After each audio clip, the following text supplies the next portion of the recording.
안녕하십니까. 오늘은 36번째 강좌를 시작합니다. 조금 전에 실컷 했어요. 했는데 녹화 버튼을 누르지를 않고 그냥 했네요. 아유, 하고 나서 혼자 많이 웃었네요. 자, 진행을 해도록 나가겠습니다. 오늘은 기독교와 관련된 얘기를 조금 해보려고 합니다. 제가 뭐 32년 동안이나 밥을 먹고 살았던 나의 옛 고향집이기도 하고, 그러나 지금은 제가 초월적으로 있기 때문에 종교랑 관련 없이 살아가고 있습니다. 어쨌든 자, 오늘 이야기를 시작해 보도록 하겠습니다.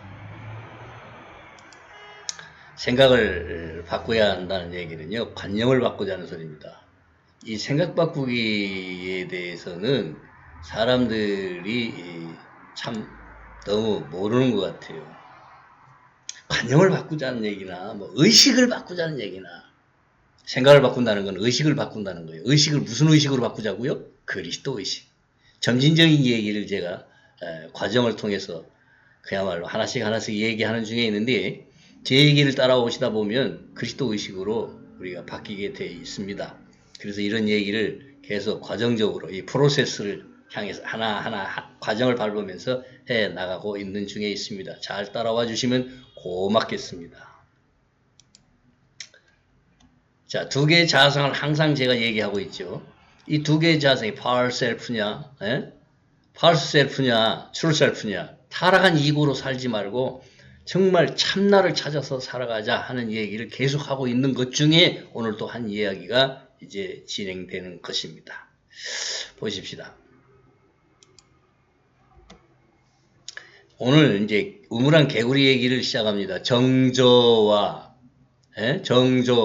우물안 저 밑바닥에 앉아있는 개구리, 우물안 개구리, 여기 그림이 있죠. 이 개구리 한 마리가 이제 조금 다른데요. 이 우무 속에 이렇게 앉아 있어요. 무엇 때문에요? 편안하잖아. 너무너무 좋잖아. 그냥 거기 떨어지는 벌레만 주워먹고 살면 되거든요. 밖에 나가서 뭐 그냥 외부의 적들과 함께 뭐 싸울 필요도 없고 편안하잖아요. 그 우물안 개구리야. 근데 발전이 없어요. 자, 제 얘기입니다. 정조와 얘기는 견문이 좁고 세상 형편에 어두운 사람을 비유하는 말이죠. 이야기는 바로 제 자신의 얘기인데요. 제가 그랬어요. 제가 우물안 개구리로 살았다 그 말이에요. 교회라고 하는 우물 안에 갇혀서 살았어요. 그냥 거기에 너무 편안하니까. 얼마나 편안하냐. 뭐 설교 일주일에 할 만큼 하고 교인들 조금 관리하고 그러면 뭐 먹을 거 다 갖다 줘. 뭐 그 다음에 뭐 교회에서 생활비 대줘. 응?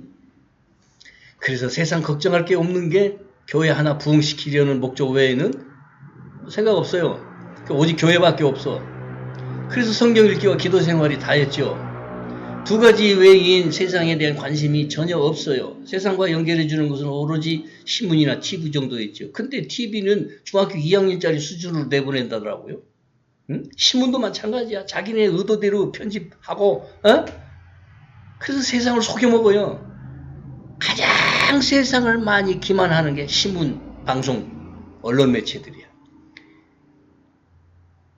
그걸 의지해서 살아왔어요. 그러니까 얼마나 우물안 개구리냐고요.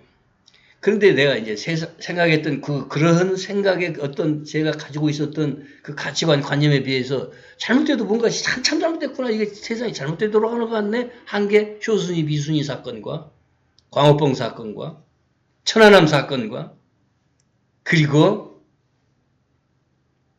노란 리본 달고 다니는 사람들 있잖아. 그 사람들 다 정말 웃기는 사람들. 그놈의 패, 뭐예요? 에? 유병헌이 세월호 기가 컴 거기서부터 시작한 이 촉발된 이런 것들이 충격이었어요. 저한테는 어마어마한 충격이었어요. 이게 뭐냐 도대체 이해가 안 가고 해석이 안 되는 거예요. 왜 그랬냐? 세상을 읽어낼 줄 몰랐기 때문에, 그런 능력이 저한테 없었기 때문에 그렇죠. 자, 그래서 충격 속에 이제 밖으로 튕겨 나온 것이 뭐였냐? 자, 보세요.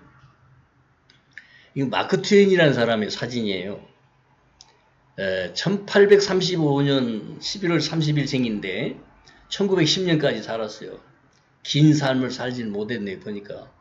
65세에서 한 75세까지 살았네요. 어쨌든 마크 트웨이는 기독교 근본주의를 비판한 사람이고 역사학자이기도 하고 그러면서 소설가이고 아동문학가이고 막 그래요. 그래 이분의 그 책을 우리 어려서 많이 읽고 살았죠. 예?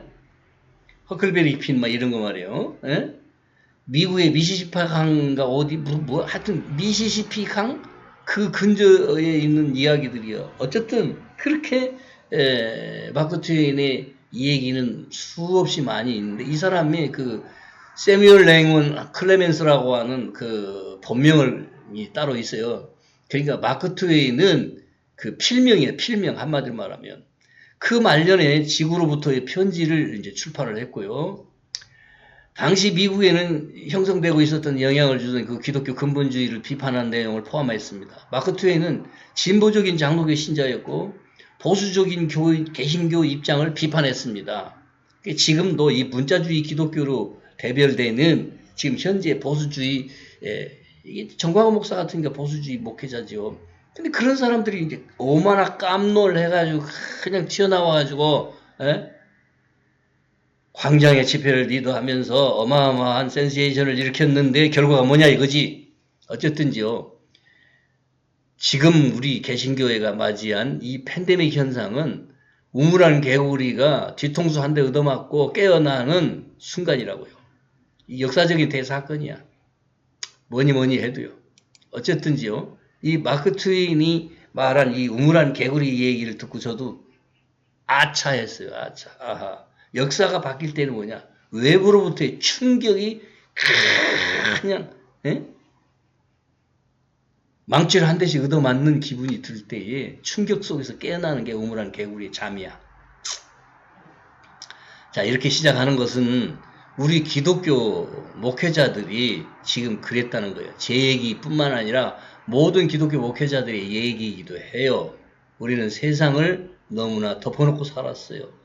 교회, 기도, 성서 읽기 이런 거 그리고 교인들 신방 위로하고 이러면서 편안하게 살았어. 근데 세상이 아니야. 뒤집어지기 시작했어요. 이게 무슨 놈의 거짓말로 기만으로 이 세상이 이렇게 흘러가고 있느냐. 팬데믹 현상만 해도 이게 90%가 기만이에요. 한숨이 나올 수밖에 없어요. 어쨌건요. 넘어가면서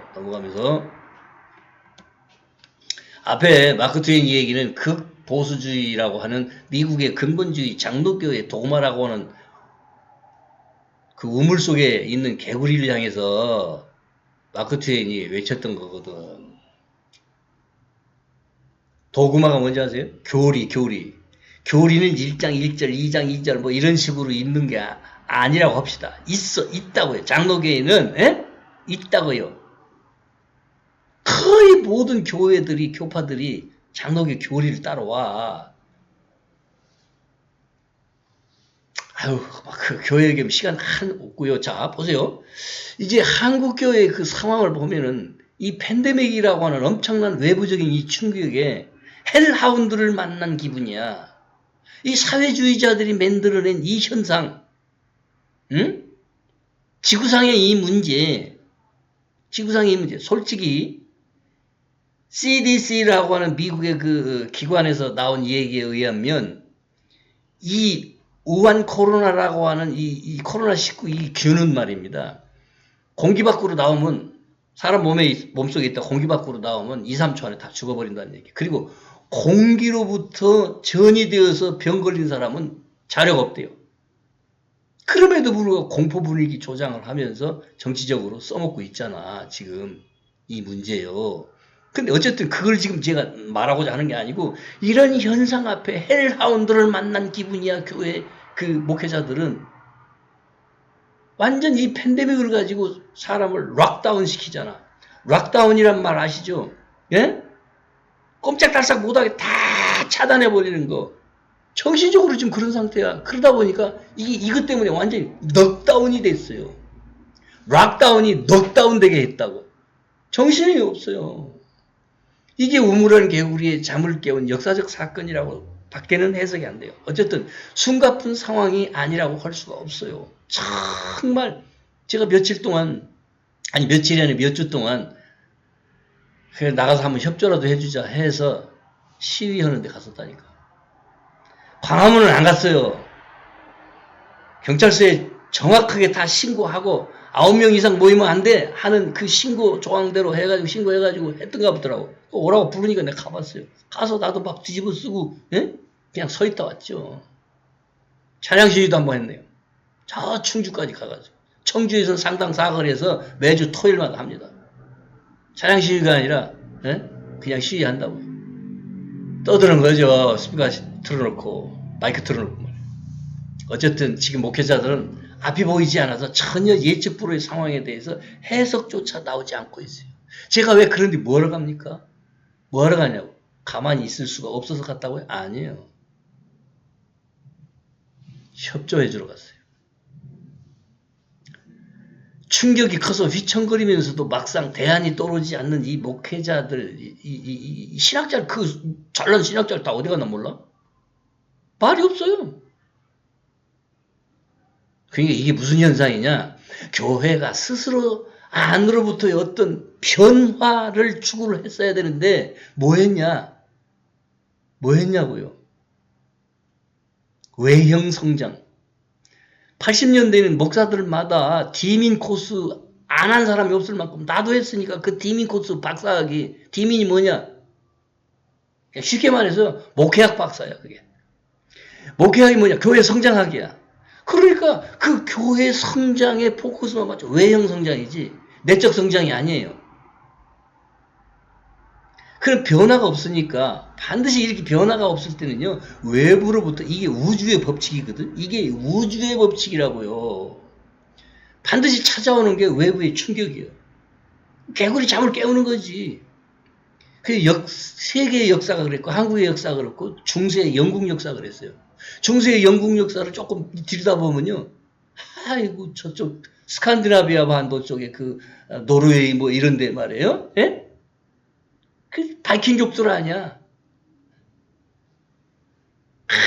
그냥 영국을 쳐들어가 짓밟고 프랑스 들어가 짓밟고 응? 그러면서 이제 생각이 바뀌기 시작하는 거예요. 자, 오늘 이 21세기 최첨단 과학의 시대를 살아가는 우리는 어떻게 해야 되느냐. 이런 유튜브, SNS 상에서 서로의 이 소통을 통해서 내가 스스로가 나 자신을 좀 열어봐야 돼. 이게 무슨 소리가 하고 귀담아 들 줄 알아야 돼. 물론 이 정보의 홍수 시대 속에서 살아가면서요. 우리는 분별력이 있어야 돼. 분별력 없이 아무거나 주워 담았다가 큰일 나요. 어쨌든지 정말 이 SNS 세상에 열린 거 이거 하나님의 뜻입니다. 하늘에서 준 지혜라고요. 응? 그럼 이걸 어떻게 활용해야 하냐?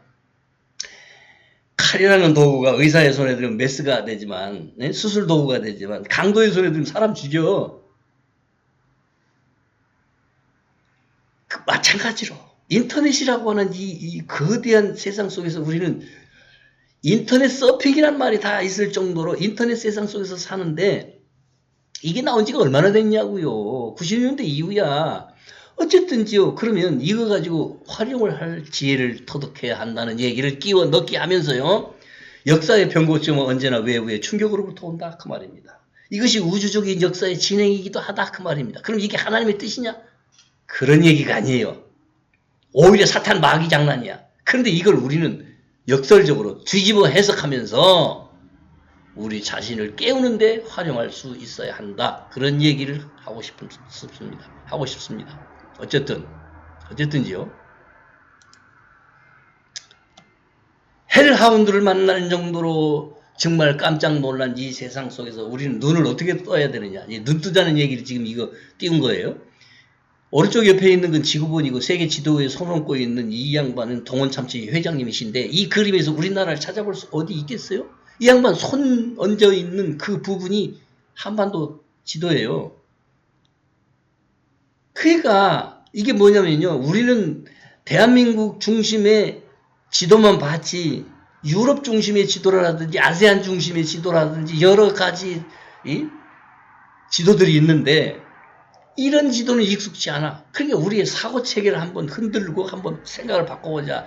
이 70억 인구가 우글바글 살아가고 있는 이 200개 이상 250개 나라라나 뭐 지구상에 여러 나라들이 있고 문화들이 있고, 그런데 이 속에서 이 한반도 사람들이 살아가는 이 집단 형성하고 있는 의식 체계, 그리고 나라고 하는 한 개인, 퍼스널리티한 나 하나의 개인, 예? 인디비주얼한 이 개인의 이 의식은 뭐였느냐 그 말입니다. 이런 지도 하나도 우리가 지금 처음 보고 있는 현상이라면 우리는 생각을 너무너무 많이 바꿔야 돼. 의식을 많이 체인지해야 돼요. 그런 입장에서 제가 이 그림을 하나 띄워본 것입니다. 자, 이 그림은 뭘까요? 이 그림은 태양계의 그림이죠. 태양계의 그림이요. 그럼 이 태양계 안에 하나님 나라가 어디쯤 있을까요? 이 태양계 안에 하나님 나라가 어디쯤 있겠느냐고요. 킹덤 오브 갓, 하나님의 나라. 하나님 나라가 어디 있어요? 장소입니까? 예? 하나님 나라가 장소라고 생각하는 사람 수정하세요. 적어도 지금 현재 상태에서는 하나님 나라가 물질계라고 생각하시진 않겠지. 하나님의 나라, 천국은 물질계가 아닙니다. 천국이든 무슨 뭐 불교에서 말하는 극락이든지 간에 같은 건데, 같은 거예요. 그럼 천국을 막연하게만 생각했어. 장소적 개념이 아니에요.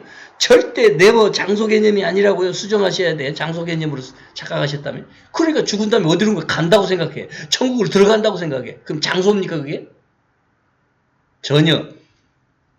이동 개념이 아니야. 천국은 장소적 이동 개념이 아니라 지구라고 하는 장소에서 살다가 어느 문화권에서 어느 나라에서 어느 카운티에서 살다가 어디론가 훅 하고 날아서 간다? 그 장소 개념이요?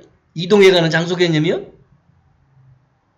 잘 들으세요. 천국은 이동해 가는 장소 개념이 아니다. 그럼 뭐냐? 천국은 개념조차 없어요. 천국은 개념조차 없다고. 그렇지만 우리가 이제 선형적 세상에서 살고 선형적 세상에서 산다. 1차원, 2차원, 3차원, 뭐 4차원 뭐 얘기한다고 합시다. 그러면 이 선형적이란 말은 이렇게 쭉 긋는 1차원적 점을 긋는 줄을 긋는 그런 선형적 사고 속에서 우리가 지금까지 살아왔어요. 하나님의 나라는 전혀 선형적인 사고로 이해가 가지 않습니다. 비선형적 사고를 좀 갖출 필요가 있어요. 그럼 어떻게 해야 되느냐? 장소도 아니고. 그래서 내가 어느 친구 목사한테 그랬어요. 천국은 가는 것도 아니고 오는 것도 아니라고 그랬더니 뭐라고 이해를 했느냐면 내가 천국을 부인하는 사람이라고 오해를 했더라고. 천국 부인하면 목사 할 것도 없고 차라리 저 과일 장사 니아가로 들고 다니면서 서야지. 예? 어쨌든지요. 천국은 극락이든 천국이든 장소 개념이 아니다 하는 거, 이건 아주 기초적인 얘기를 지금 제가 했고요. 넘어가 봅니다. 그럼 하나님 나라는 무엇이냐? 천국 어디쯤 있을까? 천국이 장소입니까? 아니라고 한 얘기 했어요.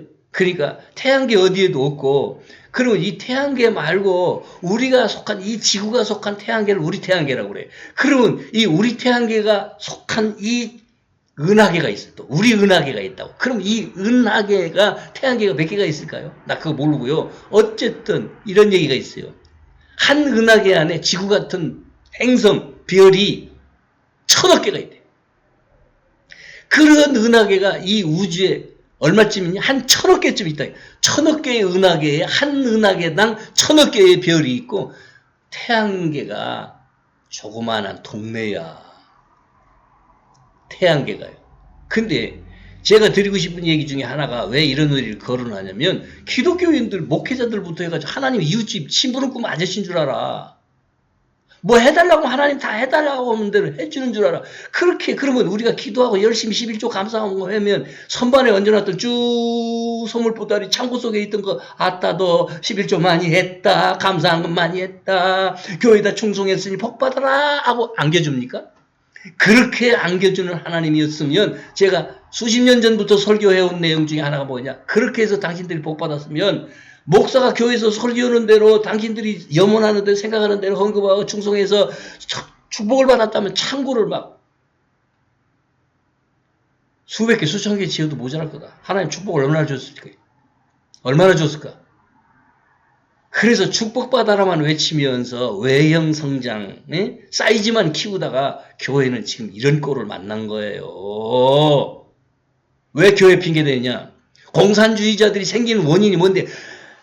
작용과 반작용이야. 원인과 결과 법칙이야. 기독교가 중세를 거치면서 정신을 똑바로 종교개혁? 500년 전에 종교개혁? 어떻게 했는데? 지금 어떤 결과인데? 세상을 바꿨겠지. 세상을 이끌어가는 교회가 됐겠지. 근데 교회 시계는 세상 시계보다 더 더디 가요. 얼마나 더디 가나? 난 한 30년은 더디 간다고 봐. 그만큼 이 교회는요, 어둠 속에 있어요. 빛을 얘기하죠? 어둡다니까, 오히려. 뭐에 가로막혀서? 교리, 도구마. 에? 믿어도 예수를 믿어도 교리적인 예수, 하나님을 믿어도 교리적인 하나님만 믿어. 하나님이 교리 안에 갇혔어. 특히 오늘날에는 계시 종교론이 아주 그냥 교회를 다 장악하고 있어. 그게 19세기에 나온 신학사상인데 그것도 저 미국의 프린스턴 신학교에서 조시신학을 가르쳤던 벤자민 워필드라고 하는 사람에 의해서 생겨난 이 계시 종결론. 왜 이런 게 나왔느냐? 다 교회 안에 무당들이 많거든. 샬라샬라 방언하면서 자자자자자자자 그러면서 막 하나님이 막 뭐라고 말씀하신다. 그걸 막 해석해서 내놔. 에? 방언 통역을 하면서 무당이지. 그 기독교 무당이에요. 종교만 딱지, 종교라고 기독교라고는 종교만 딱지를 붙였지 무당이에요. 하나님이 그렇게 말씀하세요? 성령이 그렇게 말씀하시냐고. 아이고 참 깝깝해요. 자, 그러니까 어떻게 해야 되느냐. 이제 하나님 나라가 뭔지를 좀 알고 살자. 앞에서 한 얘기 기억하면서요. 여기는 물질계야. 물질계. 이 물질계의 차원은 아주 저차원이야. 하나님 나라는 엄청난 고차원이야. 그러면 이 차원이 뭐냐? 진동 차원이야. 에너지의 진동 차원이다. 물질계에도 에너지 진동 차원이 아주 저차원으로 아주 고등한 하이어라키한 그러한 체계들이 있으면서 천국은 그렇게 하나로 되어 있어요. 하나, 원니스. 공부를 너무너무 교회 외형 성장에만 두고 목회자들 설교가 걸로만 갔기 때문에 개인을 위로하는 거 좋아. 그래서 빨갱이 원조들이 한 말이 무슨 말이죠? 종교는 아편이다. 제발이지 아편이 되는 설교를 해서는 안 됩니다. 아편 뭘 보고 아편이라고 그러죠? 아픈데 임시방편으로 그냥 한 빠지면 그냥 뽕이라고 그러죠. 뽕 마롱. 그게 진리입니까? 개인의 마음 안에 천국을 이루어야 된다. 근데 개인의 마음도 뭐예요? wrong mind, 잘못된 마음, right mind. 이 두 가지가 있어요. 잘못된 마음, wrong mind는 뭐냐? wrong mind 이게 뭐냐? 이건요 이고의 마음이야. 바른 마음, right mind 이게 바른 마음이 뭐냐? 이게 천국을 이루어가는 마음이에요. 물질계의 속성상 우리 중심축이 뭐냐? 원인과 결과 법칙이고 이 원인과 결과 법칙 반작용, 작용과 반작용 이런 게 생기고 이게 우주의 법칙이고 심은 대로 거둔다. 갈라디아 6장 7절 그대로예요. 그래서 물레방아는 혼자 돌지 않는다. 작용과 반작용이 있는데 작용을 하기 위해서 물레방아가 돌아. 이게 냇물이 낭떠러지에서 막 이 떨어지게 만들어진 현상 속에 연자가 돌아가면서 반작용으로 뭐가 일어나요? 떡방아를 찢는다. 방아를 찢는다. 작용과 반작용. 근데 거기 심은 대로 거두는 게 결과가 있어. 인간의 모든 역사는 그러하다. 개울물이라고 하는 인연에 의해서 그게 인연이거든. 인연. 그것을 불교식으로 해석을 하면 인연이라고요. 인연. 연기요. 연기. 내과에 제가 수석을 하러 많이 돌아다니는데 한 10년 했어요. 수석하면 뭐 문제가 당연히 따라오고요. 시골 목회하면서 그 짓만 했어. 이 세월 낭비했지요. 어쨌든 하나의 수석이 만들어지기까지 수천, 수만, 수백만 년이라고 할까요? 흐르고 굴르면서 물에 씻기고 부딪혀 씻기고 하면서 하나의 이쁜 돌이 나와. 그게 연기법이야. 그것이 그래서 제가 하는 말이 물레방아는 혼자 돌지 않는다. 에? 자동이 아니라고요. 그러듯이 이 연기법을 이해할 필요가 있어요. 이 연기법의 핵심이 균형과 조화라는 얘기야. 심은대로 거둔다는 얘기야. 여러분 이 연기법을 얘기하다 보면 불가의 법칙을 얘기할 수가 아니할 수가 없는데 오해하지 마세요. 기독교 안에 서기 553년 딱 수습시킨 사건이 하나 있어요. 교회사에. 신학교에서 교회사 배운 거? 그 엉터리예요. 우리 자신에게 포커스 맞춰서 배웠지 세상 역사와 어울려서 뭔가 나와야 되는데 안 나와. 이런 거 감춰버리거든. 그 감춘 게 뭐냐? 그게 바로 윤회설이야. 성경 안에 지금도 있어요. 이런 얘기 한번 제가 유튜브로 또 만들려고 그래요. 어쨌든 정말 우리는 윤회해요. 다시 온다고요.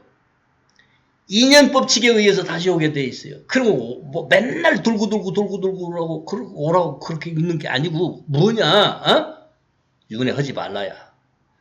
윤회를 하게 하는 것은 더 이상 이번만으로 끝내라 이거예요. 그게 완전한 구원이야. 더 이상 윤회 안 넣는 게 완전히 구원이라고요. 지난 시간에 내 구원을 아냐고 내가 얘기를 했는데 윤회가 구원이에요. 구원을 향해서 가는 징검다리라고. 징검다리 프로세스. 징검다리예요. 이 과정을 다 맞추면 이게 지구가 학교야. 스쿨 오브 하드나 고난의 학교라고 이 지구가. 이런 걸 가르쳤어야지. 하나님 나라가 어떻게 이루어지냐. 네 마음속에 개인 네 마음속에 어떻게 일어나. 집단의 마음속에 어떻게 하나님 나라가 이루어지느냐. 이런 거 얘기해 줬어야지. 이런 걸 교육하고 이런 걸 훈련하고 균형과 조화라고 했어요. 균형과 조화. 하나님 나라는 균형과 조화예요. 개인의 마음속에 균형과 조화가 일어나야 돼. 균형은 뭘까요? 신명기 5장 32절. 좌로나 우로나 치우치지 말아라. 하나님의 말씀의 법을 알았다면, 하나님의 계명을 알았다면 그러면 균형을 배우게 된다. 좌로나 우로나 치우치지 않는 균형점을 찾는다. 균형적으로 한번 구경합시다. 이게 균형적으로야. 금쪽을 균형을 배워야 돼. 치우치지 않는 사고, 치우침이 없는 사고체계, 이게 균형이라고요. 넘어가 봅시다. 마지막으로요. 그럼 조화는 뭐냐? 오케스트라와 똑같은 겁니다. 여러분 오케스트라를 이해하세요? 각각의 다른 악기들이 전부 고유한 자기 소리를 갖고 있어. 그러나 그것이 수십 명이 모여서 거대한 오케스트라를 만들어내면 심포니 같은 거 할 때 봐요. 지금 제가 이제 이 음악을 띄워드릴 텐데 얼마나 멋있냐고. 베토벤의 운명 한 곡을 들으면서 오늘 마치겠는데요. 정말이지 우리는 균형과 조화로움을 알아야 됩니다. 어떻게 하면 조화를 있고 어떻게 하면 균형을 잡는 것인지 이런 걸 훈련을 했었어야 돼요. 천국은 조화입니다. 하모니예요. 너와 내가 함께 어우러져서 천국을 이루는 거예요.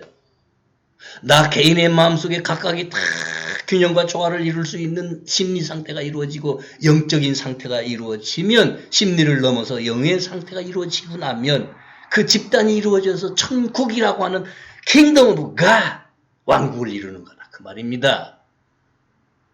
자, 마지막으로 음악 한 곡 들어보십시다.